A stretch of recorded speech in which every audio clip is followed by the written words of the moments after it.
Why do people not act immediately? That is one of my common questions that I ask my clients when they are setting goals and we set some work and they're so excited about this goal that they want to achieve. However, when we get talking, we find that it's because they think they've got all the time in the world. They actually believe that. They actually fool themselves into believing that they can get that done next week instead of today. And they keep putting things off. Now, it could be that part of it, they don't know what to do. And it's so easy to not do it, isn't it? It's so easy just to ignore that bit that you don't know what to do. You're stuck. Instead of finding the help and coming back to your coach and saying, I am stuck. I don't know how to do this, or finding somebody else to help you get through that. So they put it off and say, oh, well, I'll do that tomorrow, next week, next month. But they keep postponing it again and again. And it's what we call in the trade procrastination.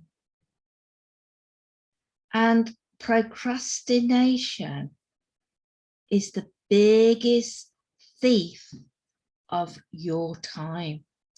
Procrastination is.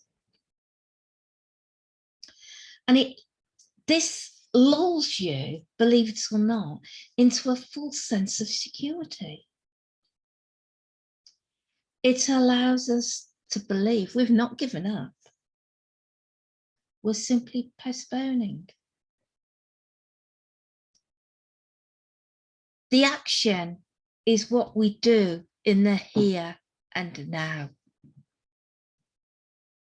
It's not simply the case of putting it off till tomorrow.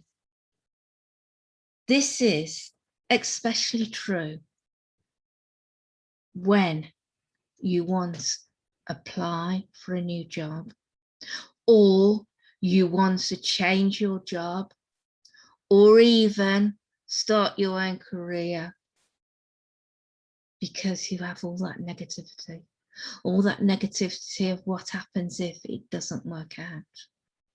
However, if you hear the fact that there's redundancies being made, I bet you're probably the first one to go and find a job, find that new career, because you know you've got to change. But this also applies to our health regime. We keep putting it off. We put it off. We'll say we're going to get up and go exercising. We'll say we're going to get up and go for a walk. But stuff gets in the way, does it not? And, oh, well, I'll stop that tomorrow. It doesn't matter. And we even put it in our plan, but it doesn't get done. And this is the problem that we all face. Now, I'm going to admit something here to you that most of you know who know me. For the past 4 weeks, I've been suffering from a bad back. And I've had some treatment on it. And today it was really playing me up. Well, and yesterday, I could hardly walk yesterday. And I thought something's got to be done. So I went and saw a gentleman called Rob Allcroft, who I knew I'd been recommended to. And he does the Emmet technique. And while he was doing this procedure, he turned around to me and said, "Your hips are very tight." Hang on a minute, I've got pain in my back, not in, nothing to do with my hips. But the pain, the reason that was, it was coming from my hips. And he said to me, "Have you been sitting down a lot recently?" And what could I say? Since lockdown, I had to be honest. Yeah, I have been sitting down a hell of a long day because I've been doing Zoom calls. I've been doing the videos. So I've got to get up and do some standing work instead of sitting down. So I can't wait until my stand-up desk comes. So I'm not quitting. I've had to take action and get things done. Whereas previously, before lockdown, I was getting into the car, driving, going to meetings in the hotels, getting up, walking out of the hotels, going to see somebody in their own house, parking the car, walking down their drive. And now, what do? I come downstairs, like probably a lot of us do, into our home office. And we're probably sitting there for several hours instead of getting up and walking. So that just shows what we need to do. My advice is, even for your own back, take action.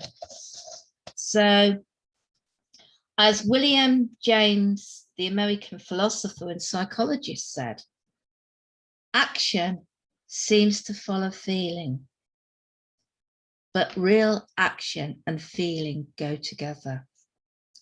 And by regulating the action, which is under the most direct control of the will, we can indirectly regulate the feeling, which is not.